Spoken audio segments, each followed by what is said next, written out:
It is 2007 and I'm standing in front of the mirror before my first proper job interview. So I am getting ready to be interviewed by a law firm for a training contract. And it kind of feels like an exam for adulthood. Like this feels very serious all of a sudden. Life has just got very, very serious. So I have ironed my blouse within an inch of its life. I've printed my CV twice just in case. I've rehearsed every possible answer. I feel like, okay, everything is under control. Like I can't have rehearsed for this interview even more. And I'm pretty tense. My jaw is tight, my shoulders are tense, my stomach is in knots. And I think by this point, I've really just lost all sense of how I actually feel. I'm just kind of in autopilot mode. And by the time I actually walk into the video, I am just performing this version of myself, which is polished, maybe slightly robotic. I'm listening, but I'm not fully present. I'm just nodding at all the right places. I've got all of my responses lined up. Nothing about me feels natural, but I think I just got to get through this. And the interview goes well, and I walk out, and I remember just kind of having that very hollow feeling like, yeah, I've done everything right, but I was just kind of going through the motions.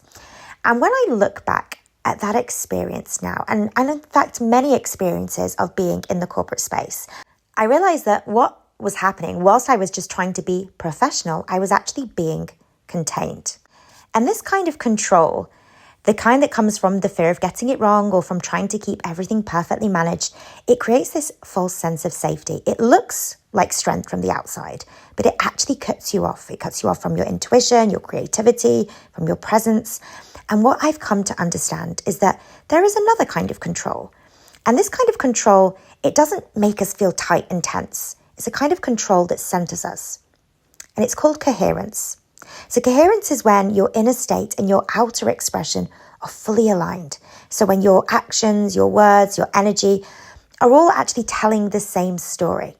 So rather than going through the motions and saying one thing but feeling something else, this is when you're no longer performing, but you're actually embodying everything that you're saying. So I want to explore this a little bit more for this episode. So if you are the woman who's perhaps mastered the art of keeping it all under control, then this episode is for you. Let's dive in. Welcome to the She Leads podcast, a space that empowers women like you to build success in a way that feels authentic, energizing, and aligned with who you really are.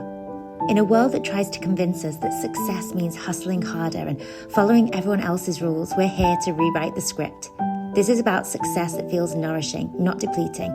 Success that brings the fulfillment, impact, and recognition you deserve, whilst ultimately giving you the financial power to create the future you want and inspire meaningful change in the world around you. Make sure to hit the follow button so that you never miss an episode, and come and say hello on Instagram. You can find us at she_leads.academy. Let's dive in. Hello ladies, and welcome to a brand new episode of the She Leads show. Now, for any woman in business or in her career, professional woman, the word surrender can sound like the very opposite of everything we've worked for. We've spent years mastering control, mastering, project plans, targets, email inboxes, emotions, maybe occasionally our facial expressions in those meetings. So control has really been the currency of survival in a system that's built on masculine logic. So planning, predicting, performing, pushing. And we've gotten really good at it. We've gotten very, very good, Olympic level good at control. We can juggle deadlines. We can make decisions. We can, organize dinner reservations whilst running on oat milk and cortisol. But here's the question. What if surrender isn't about giving up this control? What if it's about actually transforming our relationship with it? Because I think for many of us, we don't actually want to give up control. We just don't want to feel so exhausted by it.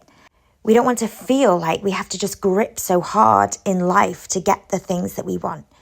Now, I think for many of us, if we're honest with ourselves, control, it makes us feel safe. If I can just plan it far enough ahead, if I can just anticipate every outcome, send another follow-up email, surely the universe will give me what I want. But control is sneaky because it gives us this illusion of safety, but it's also draining our intuition, draining our creativity and our joy. But then when we think of surrender, we often think of letting go, just, this energy of just going with the flow and just seeing what shows up in life and just trusting the outcome. And that can sound very sexy. But I think surrender doesn't necessarily mean just, throwing it all away and moving to Bali and just kind of seeing how life unfolds, as tempting as that might sound. I think for me, surrender really means recognizing that you can be in charge of your life without necessarily being in control. So you can lead, you can guide, you can create, but letting go of that grip a little bit, not doing things with such tightness and rigidity. Now, the masculine models of success were built on linearity. So this is really about clarity, direction, speed. If we think about corporate spaces, it's about strategic, getting things done, moving in this direction, doing it at a fast pace. But our feminine power is cyclical. It thrives in rhythm, intuition, timing. Now, in a masculine paradigm, control is always going to look like force. We have to just soldier through, get things done, keep moving to get from A to B. But in a feminine paradigm, control looks like flow. Now, again, maybe you're rolling your eyes at the word flow. And I think many women that I've spoke with in the corporate space kind of do this. They're like, I can't just go with the flow. That's not possible for me. But this isn't necessarily about floating around and just waiting for things to just land in your lap and, money to fall from the sky and opportunities and success to just show up at your door. They can sometimes do that. Things can sometimes come from very unexpected places. But what I'm referring to more here is that it's really about learning the art of responsiveness, the ability to sense and adapt and trust your own timing. And this isn't passivity here. This isn't just about sitting back and being passive in your life. It's about precision. It's that confidence that comes from knowing when to sort of push through, when to sort of manage things, but also when to pause. So it might be, okay, in this meeting, for example, I'm going to take the lead. But it is also knowing when to let silence do the heavy lifting, when to sort of sit back. So I was working with a client and control was something that she was really struggling with. And it felt like everything in her career and life felt so heavy because she was gripping onto everything so tightly. And a part of this sort of relinquishing control within the workspace, one of the ways she did this was to actually stopping over-explaining things. So we see this with women in leadership roles where they're leading teams, but they're micromanaging or they're over-explaining everything. And it can feel quite heavy. And she actually found that her team began to really step up when she stopped micromanaging them. Opportunities started to show up when she stopped trying to really force opportunities to come into her life. And I think a big sort of wake-up call for her was when she kind of said to me one day, oh, wait, things actually work better when I'm not trying so hard. I was like, yes, exactly. Because surrender, it's not about stepping back. It's about tuning in. It's about trusting that your grounded presence, not necessarily your constant performance, is what actually is going to lead you to success. Now, what does this look like in practice then? So it could look like delegating without secretly redoing the tasks later.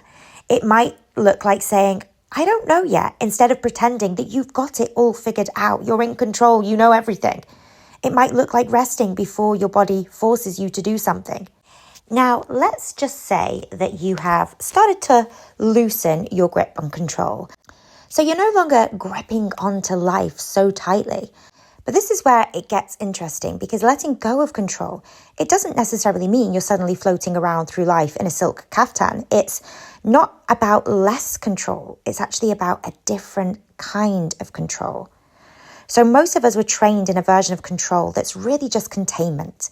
So it's that kind of corporate survival toolkit where you kind of feel like you have to hold everything together. You have to anticipate every possible thing that could go wrong. You have to manage every detail. And, for the love of God, don't let anything slip through the cracks. Containment works, but it is also expensive. I'm not talking about kind of money expensive, but it's expensive in terms of what it costs us in our energy. It's that kind of control that keeps things technically very functional, but maybe creatively, energetically very flat. So yes, maybe you will be very efficient if you are constantly in that control, but you're also going to be very rigid. And I think rigidity is the enemy of our evolution. And that's what we're here for. We're here to evolve, to grow, to expand. We're here to meet the highest version of ourselves. Now, the feminine upgrade from containment is coherence. So the feminine version of control is less about gripping, and it's more about attuning. So coherence, if you remember I mentioned earlier, it's that alignment between your inner state with what you are outwardly expressing. So let's just say you walk into a meeting. It's realizing that your energy is going to do half of the talking for you. It's knowing that your presence sets the tone before you even start your presentation. So coherence says, I don't need to control everything. I just need to be congruent with what I'm creating. And when you are coherent, your thoughts, your emotions, your actions are actually on speaking terms. They're all kind of aligning together.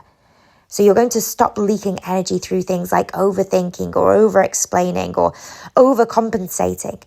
And this really is the difference between the masculine control, which is about forcing and pushing, and the feminine type of control, which is this coherence in action. So containment then, this masculine control, is going to look like, obsessively rereading an email before you send it, or overthinking everything, or trying to strategically plan every single detail. And it can feel quite exhausting. Coherence, on the other hand, it might be saying less, letting your energy holding the space. It might be sending the email because you trust your tone. It might be allowing yourself to delegate without feeling like you have to micromanage everybody. And when you make this shift from containment to coherence, things are going to start feeling a whole lot easier. And that can actually be very unnerving because your nervous system, bless it, it has been trained to equate struggle with success. So ease is going to feel very suspicious. Flow is going to feel like you've missed something. Like, why isn't this so stressful? Did I forget a deadline? Have I missed something here? But that's the upgrade. Coherence gives you back capacity. So it's not about you losing your edge. You're sharpening your edge. You're no longer burning lots of energy trying to hold everything together. Now, when we're in our masculine, this masculine paradigm of control, the masculine side says, I'll feel safe once everything is managed, once I've got everything under control. We all know this energy. It's that part of us that tightens up when things feel uncertain. The part of us that wants to reach for the planner, the checklist, the 5-step strategy to make sure that nothing falls apart. And it's that voice that says, if I can just get this under control, then I can finally exhale. And it's not that this side is bad. It's actually brilliant in its own little way. The masculine impulse to organize and plan and protect, it keeps things stable. It's what helps you run a business, hit deadlines, hold your family together. But when you live there all the time, you become overmanaged and underconnected. This is where your nervous system stays on high alert all the time. You control to feel safe, but the more you control, the less safe you actually feel. Because that safety, it's not coming from within. So this is where the feminine shift comes in. It's everything gets managed. Everything will be in control once I feel safe. So feminine control, it works in this reverse way. It starts inside. It says, I can't lead clearly or speak honestly or see solutions, come up with solutions to this problem when I am tense. I first need to come home to myself first. Then everything else organizes more naturally. So this is that energy of grounding before you act. So it might be things like the deep breath before you have the conversation, the pause before, you start on a project. It's that inner voice that says, you don't have to force this. You can trust your own rhythm. And when you feel safe in your own body and you feel grounded in your own truth, you're not going to need to control everything around you anymore because your intuition will start to lead. And you will notice what actually matters. Often we take on so much stuff because, I forget the phrase, we can't see the light through the trees. So we just kind of throw everything at a problem and just hope something sticks. We get overwhelmed. But when your intuition starts to lead, you start to see options that you couldn't see before. It's not about doing more, it's doing less, but doing it better. Now, coherence then, what I spoke about earlier, is not about just being feminine and neglecting the masculine. It's about coherence, the balance of both of these energies.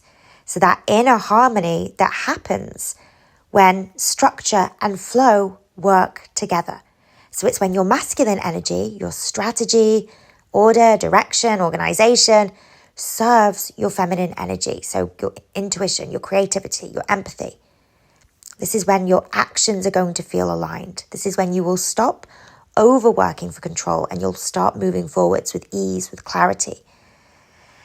So people, I think, often think of feminine energy and they think of it as being this gentle, passive things. But I think it's one of the most strategic forms of intelligence that there is, because it is this emotional awareness. It's reading the room. It's knowing when to speak, knowing when to listen, knowing when to do, knowing when to maybe take a step back.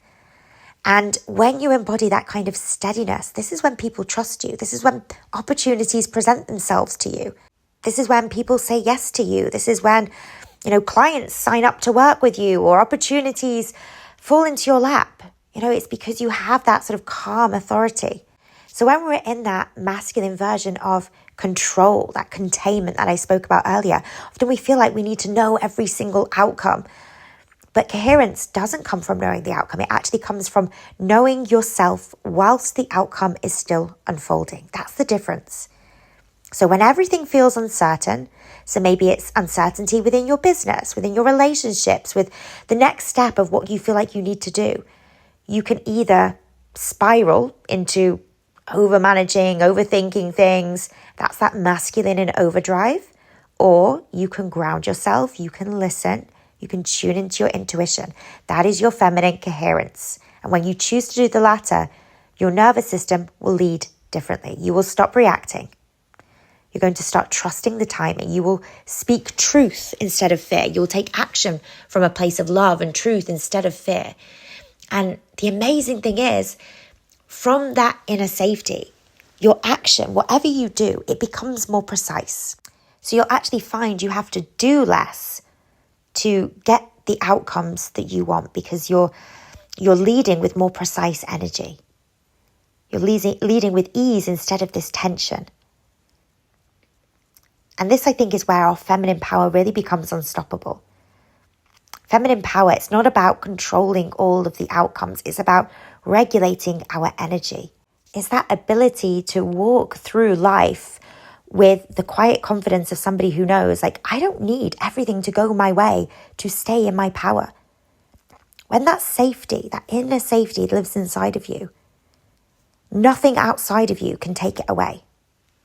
So, your schedule, your paycheck, your business, your success, things that are going on outside of your life, when that inner safety lives inside of you, nothing else can make you feel unsafe. And that, I think, is where feminine power really becomes unstoppable.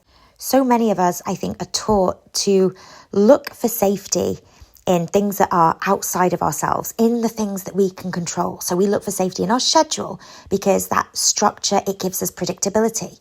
We maybe look for safety in our paycheck because money gives us options. Maybe it's looking for safety in our relationships because connection gives us that belonging. And those things, of course, they do bring comfort, but they're all conditional.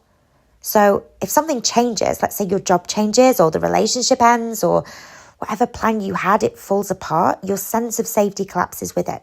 And this is when you start grasping for control again, trying to rebuild that fragile feeling of stability through external order. That's what control really is. It's that nervous system searching for safety in all of the wrong places. When your safety depends on circumstances, so you're constantly managing your environment, trying to control things, fix things, predict things. The thing is that the world is never going to stop being unpredictable. So what happens is we just end up in these endless cycles where you control things to feel safe, then something changes, then you lose that safety, and so you just control even harder. And it's exhausting. It's exhausting, and it never actually really works. So this is why internal safety is the real power. When that safety lives inside of you, it means you're learning to regulate your internal state, not your external surroundings. So you know how to return to calm. If life is crazy and chaotic and loud and unpredictable, you still know how to feel calm in those moments. It's knowing how to trust your ability to navigate uncertainty without feeling like you need to manage every single variable. Now, yes, you might still prefer structure or stability. I think that's a very human thing. And that's fine, but it's about no longer depending on those things to feel okay. That's when we really step into our feminine power. So let's say even if the meeting goes off track, or the launch doesn't go as planned, or the person you love decides that they don't love you back, you can still find your center. You can respond instead of react, and you can hold your power instead of trying to chase control. When your safety is self-sourced, when it's within you, built on your own ability to regulate and to trust, no one else can touch that sense of safety. So let's say, for example, somebody criticizes you. In that moment, you're not going to crumble. A plan can change and you'll adapt instead of panicking. Life can throw you these curveballs and, you're not going to feel like you're spiraling. That's what it means to be in true control. So when we think about letting go of control, which so many of us, I think, feel like we want to do, I don't think it is about giving up control. It's about changing where you place it. So instead of controlling everything that's out there, external to you, you actually learn to control what's within you. Things like your breath, your focus, your response, your energy. And then from that place, your actions become more intentional. Your influence will grow. Your success will expand, not because you're forcing outcomes, but because your steadiness creates clarity for everyone else around you. This is where control becomes coherence. So I hope some of what I've shared today really resonated with you. And remember, if this is something that you want to explore for yourself or for those women that you also want to lead, then make sure to sign up for a free trial of the She Leads Academy. You can visit she-leads.co/free trial registration. Thank you so much for tuning in, ladies, and I will catch you on the next episode. If today's episode lit something up in you and you are ready to build a coaching business that not only changes lives but creates the income and freedom you deserve, then right now you can request a free trial of our She Leads Academy coach training. To get your free trial, just head over to Instagram and visit us at she_leads.academy. You will find the link to the free trial in our bio. I cannot wait to see what's possible for you.